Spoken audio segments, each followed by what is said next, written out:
You have a question? You have a question? You got a question on the universe? Definitely. How are you, sir? And you are? My name is Sammy. Sonny, pleasure. You have a question on the universe? Yes, I got a question for you. I want to know how you get started, what spurred your interest as a kid. When I was a kid, I was 9 years old. It was my first visit to the local planetarium. And I grew up in New York City, so the local planetarium is the Hayden Planetarium. And I looked up at the night sky, and the lights dimmed and the stars came out. I thought it was a hoax because there were so many stars. And I'd seen the night sky from the Bronx. Okay. It only had like a dozen stars in it, so I thought it was a hoax. I said, this is an entertaining hoax, but a hoax nonetheless. And I would only later learn that that represented the real sky. But I was hooked ever since I was nine years old. Yeah, that's good to know. The contemplating going and doing some maintenance on the Hubble scope. Yes. My question to you is what the Hubble, done in terms of confirming what you've known or clarify what you've known of the heavens? One of the great discoveries of the Hubble telescope, but there's a whole list of discoveries. The Hubble telescope, part of what made it so fertile as a scientific instrument is that we were able to go back to it and service it, to replace the bad parts, to upgrade ones where we've got better technology, better detectors, and so the telescope just kept getting better and better and better.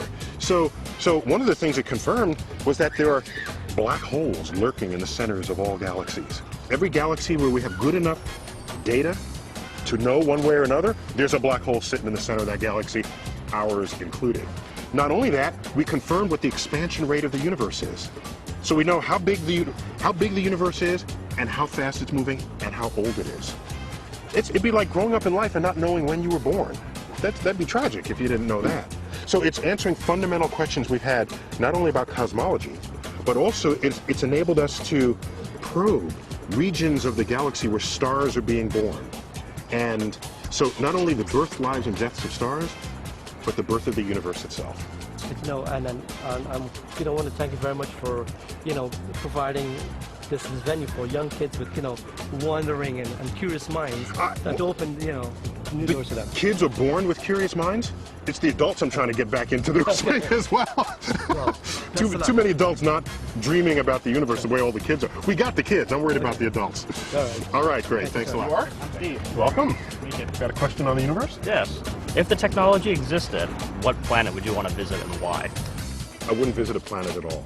I'd visit a moon of the planet Jupiter, Europa.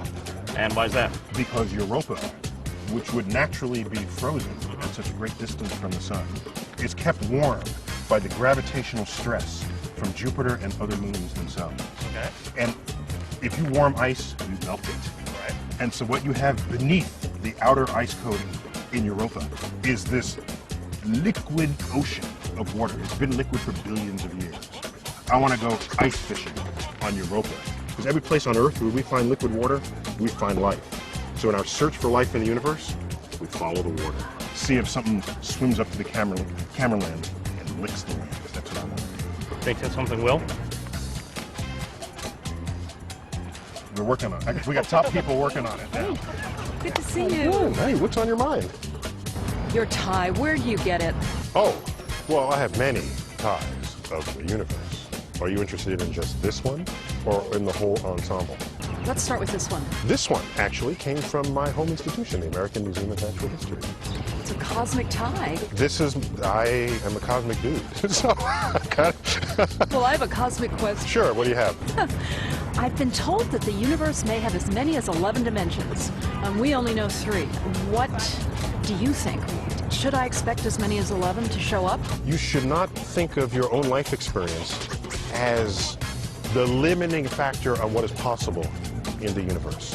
Just because we live and work and breathe in 3 dimensions of space, 1 time dimension, there's no law written in the sky that requires that that be all the dimensions that exist in the universe itself. And when you want to fully understand how the universe works, we have to have the mettle to say, the way I see the world may be incomplete. The way the world comes to my senses may fool me. I need methods and tools of science to decode the operations of nature. And I've got to be ready for nature to behave in ways that not only did I not expect, but may render my biological means of learning about the world obsolete. Well, you've given me a lot to think about. I guess I'm being self-absorbed. Yes. In 3 dimensions. We are all self-absorbed in our own 3 dimensions.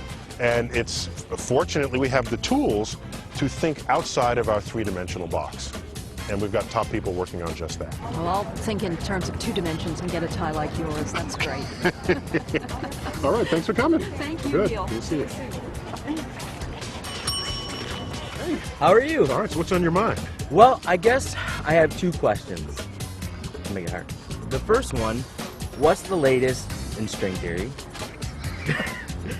Well, I just read Brian. That counts as 20 questions. Oh, by the way. really? But, Okay. Yeah, but go on. And then I was reading that there was a lot of development on antimatter engines, and what could that mean as far as getting us farther in space?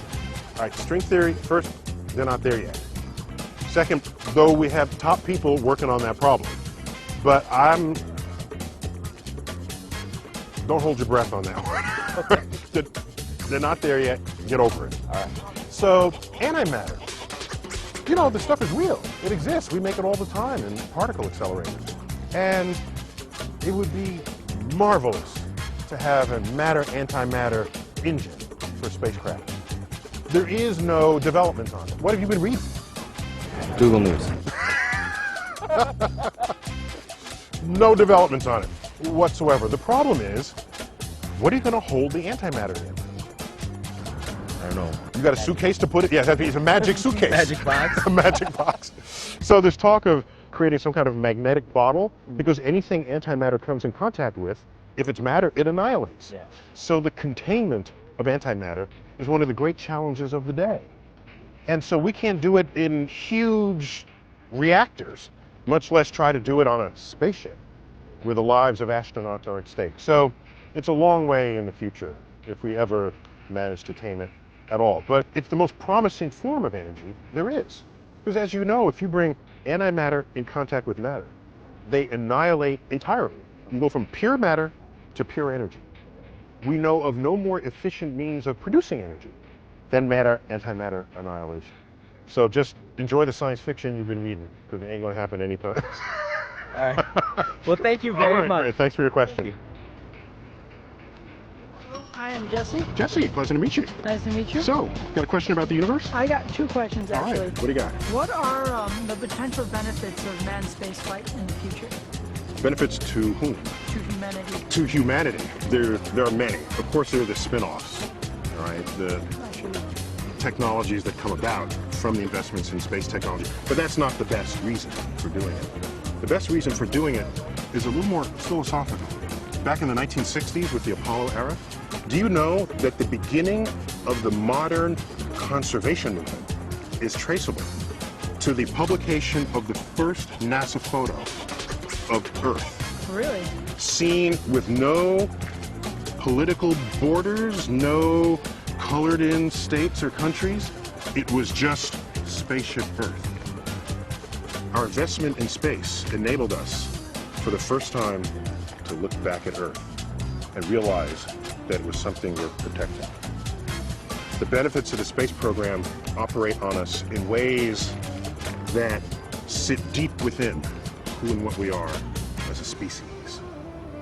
We have the power, we have the intellect to explore beyond the planet that we're gravitationally bound to. To say, why do it, would be like moving into a house and never being curious about what your backyard looked like, about what the neighborhood looked like, about what it looked like going into the center of town.